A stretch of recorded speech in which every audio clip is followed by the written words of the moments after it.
Hello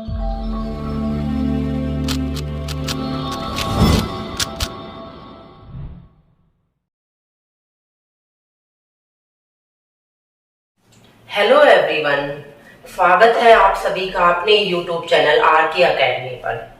आज की video में हम हिस्ट्री के मौर्योत्तर काल में विदेशी आक्रमणकारियों को पढ़ने जा रहे हैं। जो हमने पिछली वीडियो की थी मौर्योत्तर काल में, उसमें हमने मौर्यों के बाद के समय में जो भी परिस्थितियां बदलाव हुए भारत में उनके बारे में पढ़ा था। जब किसी भी साम्राज्य का अंत होता है, किसी बड़े साम्राज्य का, जैसे कि मौर्य साम्राज्य था जिसने अखंड भारत पर राज किया था, जब किसी साम्राज्य का अंत होता है तो उसके बाद छोटे छोटे राज्य या छोटे छोटे वंश उभर कर आ जाते हैं। फिर उसी क्रम में क्या होता है कि विदेशी आक्रमणकारी भी उस जगह पर आते हैं, क्योंकि उनको पता होता है जो शक्तियां हैं वो बढ़ चुकी हैं। तो यहाँ पर भी ऐसा ही होता है। उस टाइम पर मौर्यों के बाद जैसे ही मौर्यों का अंत होता है, उसके बाद पूरे भारत में छोटे छोटे राज्यों का, छोटे छोटे वंशों का राज हो जाता है। अब उन छोटे छोटे वंशों के बाद जो शक्तियां थी वो इतनी नहीं थी जितनी मौर्य काल में थी। अब इसी क्रम में जो विदेशी आक्रमणकारी हैं वो भारत पर आक्रमण करते हैं। इन विदेशी आक्रमणकारियों में ये मध्य एशिया से संबंधित थे, ये सारे विदेशी आक्रमणकारी, क्योंकि जैसे कि हमने एक वीडियो में किया ही था कि तीन तरफ से भारत सुरक्षित था, क्योंकि दो तरफ से तो समुद्र है ही और एक तरफ हिमालय हमारी रक्षा करता था, और एक तरफ से जहां उत्तर पश्चिमी सीमा है वहीं से क्या होता था, वहीं से आक्रमणकारी आते थे, और मध्य एशिया के आक्रमणकारी ही इस टाइम पर आते हैं। और इनमें जो भी आक्रमणकारी आते हैं उनके बारे में आज हम पढ़ेंगे। उनके जो क्रम है उससे क्वेश्चन पूछे जाते हैं कि पहले कौन आया बाद में, तो अरेंज करने में इनसे क्वेश्चन पूछ लिए जाते हैं। तो जो मध्य एशिया के आक्रमणकारी आते हैं उसमें सबसे पहले कौन आते हैं, हिंद यूनानी आते हैं। उसके बाद शक का नंबर आता है, फिर पहलव और फिर कुषाण। इसी क्रम में हम इनको पढ़ेंगे और इसी क्रम में आपको याद रखना है। पहले आते हैं हिंद यूनानी, फिर आते हैं शक, फिर आते हैं पहलव और उसके बाद आते हैं कुषाण। ये पल्लव नहीं है, कभी आप इसको पहलव और पल्लव को सोचिए कि एक ही है। ये पहलव विदेशी आक्रमणकारी थे, जबकि पल्लव भारत का ही एक साम्राज्य था। तो हिंद यूनानी, शक, पहलव और फिर कुषाण आते हैं।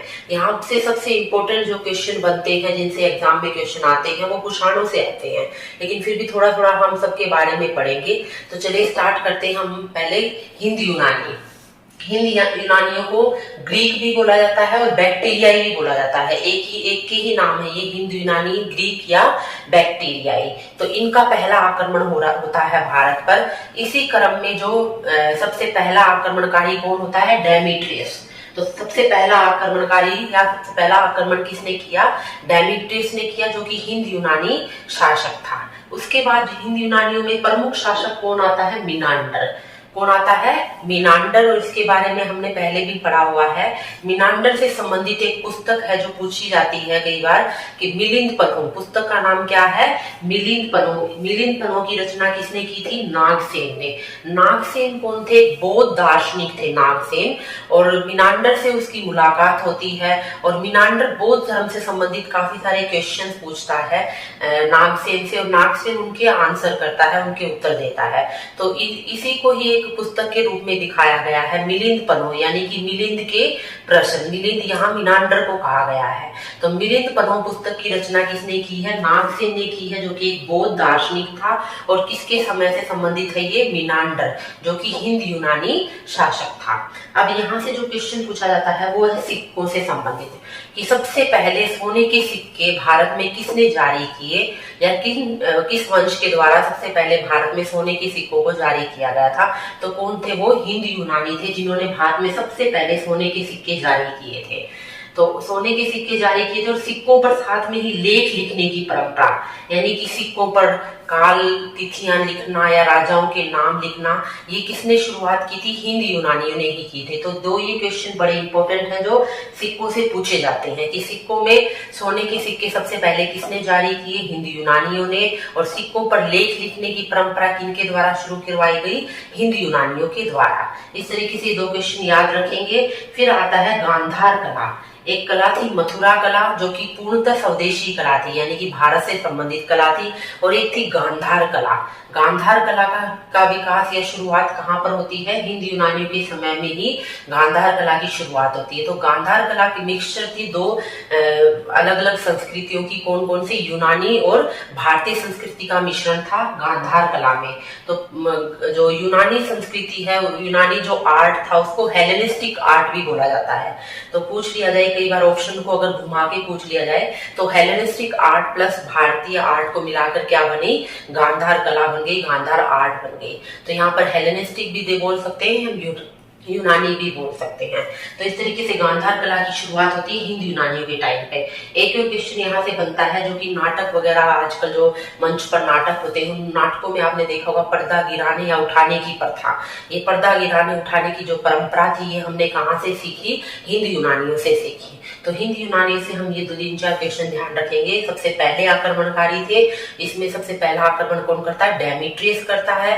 प्रमुख शासक कौन होता है? मिनांडर। जिससे संबंधित एक पुस्तक है मिलिंद पनो, जो कि नागसेन बौद्ध दार्शनिक के द्वारा लिखी गई ये पुस्तक। साथ में ही सिक्कों से संबंधित 2 क्वेश्चन है कि सबसे पहले सोने के सिक्के जारी किए जाते हैं हिंद यूनानियों के द्वारा, और सिक्कों पर लेख लिखने की परंपरा भी इनके द्वारा शुरू करवाई गई। गांधार कला की शुरुआत इनके समय में हुई। साथ में ही पर्दों को गिराने उठाने की जो नाटकों में परंपरा है, वो हमने हिंद यूनानियों से ही सीखी। अगला जो आक्रमणकारी आते हैं वो कौन होते हैं? शक। तो सेकंड आक्रमणकारी जो भारत में आते हैं मौर्योत्तर युग में, वो होते हैं शक। इन शकों में क्या था? ये मध्य एशिया से संबंधित थे। मैंने आपको बताया सारी के सारी मध्य एशिया से संबंधित जातियां थी, आक्रमणकारी थे, मध्य एशिया से संबंधित थे ये। और इनकी जो 5 शाखाएं भारत में प्रवेश करती हैं, 5 शाखाओं में जो पश्चिमी शाखा थी वो सबसे इंपॉर्टेंट थी, और उसी ने ही कुछ समय तक भारत के कुछ भाग पर राज किया था। तो मुख्यतः ये उत्तर पश्चिमी भाग में ही ज्यादा फैले हुए थे ये शक। तो इनमें सबसे प्रमुख शासक कौन था? रुद्रदामन। आपने इतिहास में इसका नाम सुना ही होगा, रुद्रदामन। सबसे प्रमुख शक राजा था रुद्रदामन। रुद्रदामन के समय में एक सुदर्शन झील थी, उसका पुनर्निर्माण करवाया था रुद्रदामन ने। सुदर्शन झील क्या थी? कि सुदर्शन झील गुजरात एक जगह है, वहां पर सुदर्शन झील का निर्माण चंद्रगुप्त मौर्य ने करवाया था। अब चंद्रगुप्त मौर्य के समय में बनी हुई वो झील रुद्रदामन के समय तक आते आते क्या थी? वो तो नष्ट होने के कगार पर आ गई थी, यानी खत्म होने वाली थी वो झील। तो उसका जीर्णोद्धार या पूर्ण निर्माण किसके द्वारा करवाया जाता है? सुदर्शन झील का रुद्रदामन के द्वारा इस झील का पुनर्निर्माण करवाया जाता है। फिर इसने एक और अभिलेख लिखवाया था, जो कि संस्कृत भाषा का पहला अभिलेख था। रुद्रदामन के द्वारा जूनागढ़ अभिलेख लिखा गया था। जूनागढ़ भी गुजरात में ही स्थित है, तो जूनागढ़ अभिलेख लिखवाया गया रुद्रदामन के द्वारा, और ये संस्कृत भाषा का पहला अभिलेख था। जैसा कि हमने पढ़ा था, मौर्य के युग में अभिलेख लिखने की परंपरा की शुरुआत करवाई जाती अशोक के द्वारा, क्योंकि उससे पहले किसी भी शासन ने अभिलेख नहीं लिखवाए गए। अशोक वो पहला राजा था जिसने अभिलेख लिखवाने की परंपरा शुरू करवाई। अशोक के टाइम पे हमने देखा कि लिपि, ब्रह्मी लिपि, आरमाइक, ग्रीक लिपि और ख्रोष्टी लिपि का उसने यूज किया। साथ में प्राकृत भाषा उस टाइम पे प्रसिद्ध थी, तो उसने इन भाषा और लिपियों का यूज किया, जबकि संस्कृत भाषा का प्रयोग अशोक के द्वारा नहीं किया गया था। तो यहाँ संस्कृत भाषा का प्रयोग किसके द्वारा किया जाता है? रुद्रदामन के द्वारा जूनागढ़ अभिलेख में करवाया जाता है। तो यहाँ से क्वेश्चन पूछा जाता है कि संस्कृत भाषा का पहला अभिलेख किसके द्वारा लिखवाया गया? कौन सा अभिलेख था? तो जूनागढ़ अभिलेख था, जो कि रुद्रदामन शक राजा के द्वारा लिखवाया गया। फिर आता है कि जो ये शकों को हराया था, एक उज्जैन का एक स्थानीय राजा था। उज्जैन के एक स्थानीय राजा ने, उज्जैन जो मध्य भारत में पड़ता है, मध्य प्रदेश में जो पड़ता है, वहां के एक स्थानीय राजा ने इन शकों को पराजित किया, और पराजित करने के उपलक्ष्य में उसने 58 बीसी में, ध्यान रखेंगे 58 बीसी में विक्रम संवत की शुरुआत की। तो पूछ लिया जाता है क्वेश्चन की विक्रम संवत की शुरुआत कब हुई थी? 58 बीसी में। किसके द्वारा की गई? उज्जैन का एक स्थानीय राजा था। राजा का नाम हमें नहीं पता है, ना ही इतिहास में कहीं उस राजा का वर्णन किया गया है। तो उसने क्या किया? शकों को हराने के उपलक्ष्य में, शकों को हराने की खुशी में 58 बीसी में विक्रम संवत की शुरुआत की। साथ में ही उसने विक्रमादित्य नाम की एक उपाधि धारण की। विक्रमादित्य क्या थी? उपाधि का नाम था, ना कि किसी आदमी का नाम था। तो विक्रमादित्य काफी सारे प्रसिद्ध, लगभग 14 विक्रमादित्य हमारे इतिहास में हम काउंट करते हैं, जिसमें सबसे प्रसिद्ध था गुप्त काल का चंद्रगुप्त विक्रमादित्य। तो ये वो चंद्रगुप्त विक्रमादित्य नहीं है, ध्यान रखेंगे, क्योंकि वो 420 एडी के आसपास आता है। तो 58 बीसी में उज्जैन का एक स्थानीय राजा था जिसने शकों को हराया, विक्रम संवत की शुरुआत की और विक्रमादित्य की उपाधि धारण की। तो ये हमने किया शकों से संबंधित, जिसमें प्रमुख राजा रुद्रदामन जिसने जूनागढ़ अभिलेख लिखा, संस्कृत भाषा का पहला अभिलेख होता है। साथ में उसने सुदर्शन झील का जीर्णोद्धार करवाया और उसने उसको हराने की खुशी में एक स्थानीय राजा ने शकों को हराने की खुशी में स्थानीय राजा ने विक्रमादित्य की उपाधि धारण की और 58 बीसी में उसने विक्रम संवत की शुरुआत की। फिर आते हैं हम अगले जो भी आक्रमणकारी थे, विदेशी आक्रमणकारी, जिनको बोला गया पहलव या पार्थियन। एक ही थे, ध्यान रखेंगे, पहलव या पार्थियन किसी से भी पूछा जाता है। इसमें ज्यादा इंपॉर्टेंट कुछ नहीं बनता, सिर्फ 2 पॉइंट हम ध्यान रखेंगे कि इनके सबसे प्रमुख शासक इसका कौन था, पहलवों का गोंदोफर्निस। पार्थियन शासक जो सबसे प्रमुख था वो कौन था, गोंदोफर्निस प्रमुख राजा था। और उसके टाइम में क्या होता है, एक सेंट थॉमस ईसाई पादरी आता है, ईसाई सेंट आता है इंडिया में। तो यहाँ से क्वेश्चन कई बार पूछा गया है कि सेंट थॉमस जो ईसाई पादरी था, पहला ईसाई पादरी था, वो किस राजा के साथ इंडिया में आता है। तो वह गोंदोफर्निस जो कि पहलव या पार्थियन शासक था उसके साथ इंडिया में आता है। आपको यहाँ से सिर्फ ये चीज ध्यान रखनी है। अब हम आगे बढ़ते हैं कुषाणों की तरफ। कुषाण अगले विदेशी आक्रमणकारी थे और सबसे इंपॉर्टेंट थे, जिनसे कई सारे क्वेश्चन पूछे जाते हैं। कुषाण थे तो चीन से संबंधित, चीन की यूची या तोखरी जाति से संबंधित। कई बार इनकी जाति का नाम पूछा जाता है कि कुषाण किस जाति से संबंधित थे, तो यूची या तोखरी जाति से संबंधित चीन की जाति थी ये। अब चीन से ये क्या करते हैं, मध्य एशिया में आ जाते हैं और मध्य एशिया से ये इंडिया में प्रवेश करते हैं, इंडिया में आक्रमण करते हैं। तो कुषाणों का संस्थापक, कुषाण जो साम्राज्य था उसका संस्थापक कौन था भारत में, कुजुल कैडफिसेस था। यानी कि सबसे पहले कुषाण शासक कौन बनता है, कुजुल कैडफिसेस बनता है। उसके बाद इसके बाद संस्थापक ही ध्यान रखेंगे, कुजुल कैडफिसेस से संबंधित और कोई क्वेश्चन नहीं पूछा जाता है। फिर उसके बाद आता है विम कैडफिसेस। विम कैडफिसेस से संबंधित क्वेश्चन है कि इसने शुद्ध सोने के सिक्के जारी किए। तो हाँ, विम कैडफिसेस कुजुल कैडफिसेस के बाद आता है और इसने क्या किया था, शुद्ध सोने के सिक्के जारी किए। अब देखो, सिक्कों से संबंधित ही आपके सोने के सिक्कों से संबंधित 3 क्वेश्चन पूछे जाते हैं। आपको पजल नहीं होना है, इनको कहीं नोट डाउन करो। सबसे पहले सोने के सिक्के जारी किए गए हिंद यूनानियों के द्वारा। फिर शुद्ध सोने के सिक्के किसके द्वारा जारी किए गए, कुषाणों के द्वारा, जिसमें विम कैडफिसेस था। और सबसे ज्यादा मात्रा में किसके द्वारा जारी किए गए, गुप्त काल में जारी किए गए, गुप्तों के द्वारा। तो 3 हम ध्यान रखेंगे।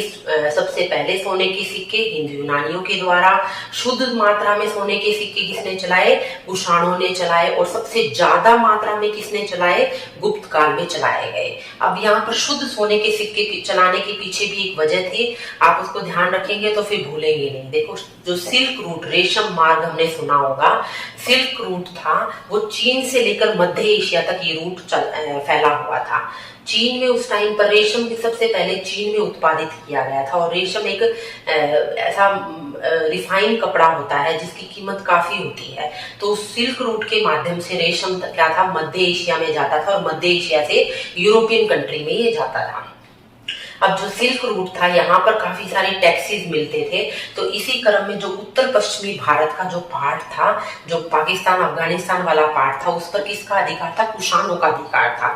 तो कुषाणों का अधिकार था, तो इनका सिल्क रूट, रेशम मार्ग पर भी इनका क्या था, अधिकार था। और इस रेशम मार्ग के थ्रू इनको काफी सारे टैक्सेस मिलते थे, जिससे ये काफी धनवान ये राजा होते थे। तो धनवान होते थे तो ये क्या करते थे, शुद्ध मात्रा में इन्होंने क्या चलाए, सोने के सिक्के चलाए। तो इसके पीछे वजह ये थी कि इन्होंने शुद्ध सोने के सिक्के क्यों चलाए, क्योंकि व्यापार में इनको काफी मुनाफा होता था। अब इस काल का सबसे प्रमुख राजा है जिसके बारे में पूछा जाता है, कनिष्क। कनिष्क कौन से राजा, कौन से वंश से संबंधित है, कुषाण वंश से संबंधित है। और सबसे प्रमुख राजा है ये कुषाण वंश का।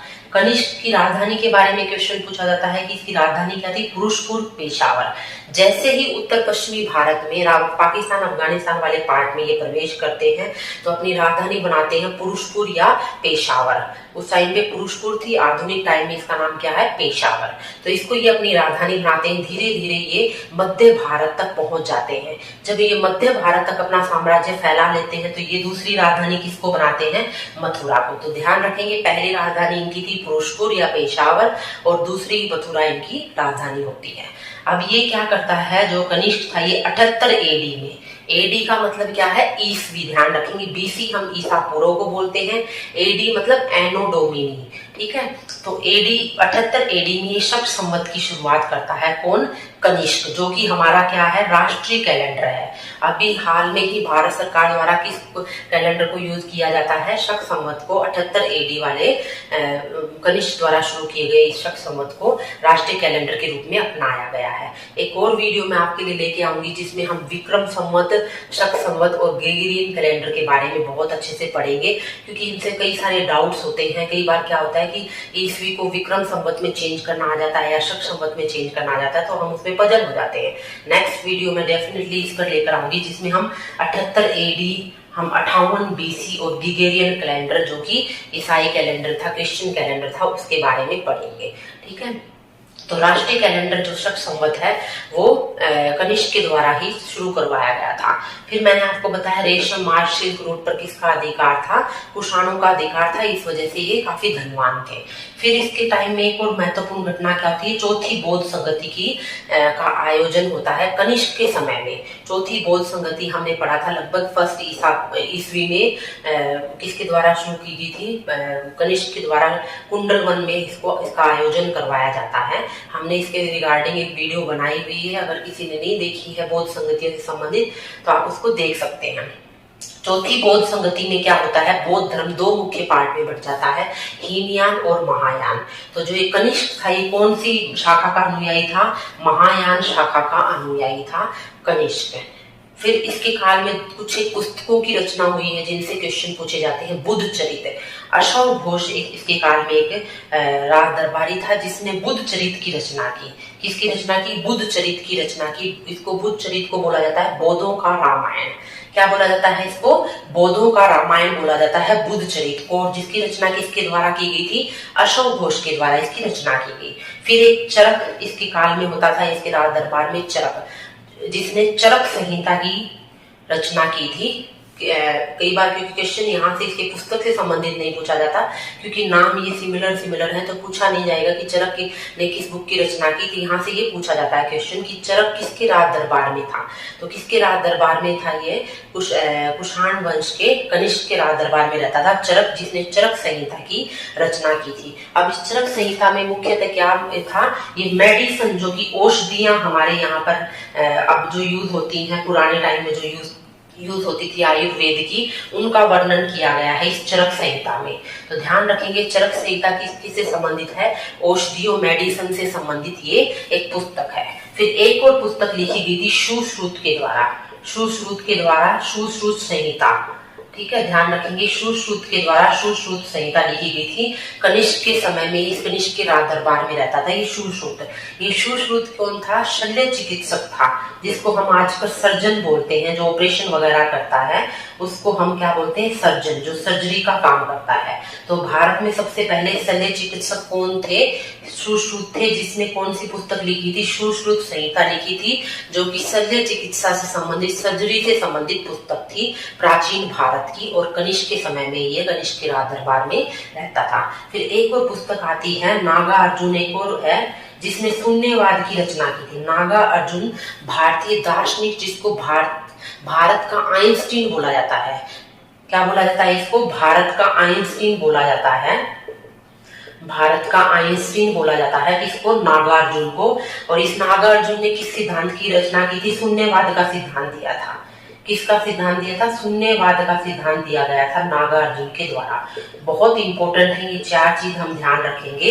एक तो अशोक घोष के द्वारा बुद्ध चरित की रचना की गई, जिसको बौद्धों का रामायण बोला जाता है बुद्ध चरित को। चरक के द्वारा चरक संहिता की रचना की गई, जो कि औषधियों की एक पुस्तक है। सुश्रुत के द्वारा सुश्रुत संहिता लिखी गई, जो कि एक शल्य चिकित्सा से संबंधित पुस्तक है। और नागार्जुन ने क्या दिया था, शून्यवाद का सिद्धांत दिया था, और इनको भारत का आइंस्टीन भी बोला जाता है। तो इस तरीके से आज की हमने वीडियो में विदेशी आक्रमणकारियों में सबसे पहले पढ़ा हिंद यूनानी को, फिर हमने पढ़ा शक को, फिर हमने पढ़ा पहलो या पार्थियन को, और लास्ट में हमने पढ़ा कुषाणों को। इसी क्रम में इनका इनका भारत में प्रवेश होता है और इनसे संबंधित जो जो फैक्ट्स थे, जो जो मुख्य पॉइंट्स थे, हम वो सारे डिस्कस कर चुके हैं। होप्स तो आपको वीडियो अच्छी लगी होगी। इसको एक दो बार देखेंगे तो बहुत अच्छे से आपको सारी चीजें क्लियर हो जाएंगी। देखिए, रिवीजन आप जितना करते रहेंगे ना, उतनी ही चीजें आपकी क्लियर होती जाएंगी, उतने ही माइंड में आपके क्लियर पिक्चर चलती रहेगी। हिस्ट्री में क्या होता है कि आप उसको अगर स्टार्टिंग से पढ़ते हैं और एक अच्छी समझ आपकी विकसित होती चली जाती है, तो अपने आप ही हिस्ट्री क्या स्टोरी के रूप में हमें अच्छे से समझ में आती है। और हम टाइम लाइन के हिसाब से, टाइम पीरियड के हिसाब से इसको कर रहे होते हैं, तो और ज्यादा चीजें हमें अच्छे से समझ में आ रही होती हैं। इसी तरीके से हमने एंशिएंट हिस्ट्री को इसी तरीके से स्टार्टिंग से किया हुआ है, जिसमें हम टॉपिक वाइज स्टार्टिंग से लेके चले हुए हैं, जिसमें बीच बीच में से आपको वीडियो नहीं मिल रही है, बल्कि स्टार्टिंग में जिस जिस तरीके से इंडिया में चीजें होती गई प्राचीन भारत में, हम उसी तरीके से वीडियो बनाते जा रहे हैं। तो होप सो आपको अच्छा लगा ही होगा, वीडियो हेल्पफुल होगा आपके लिए। Thank you for watching this.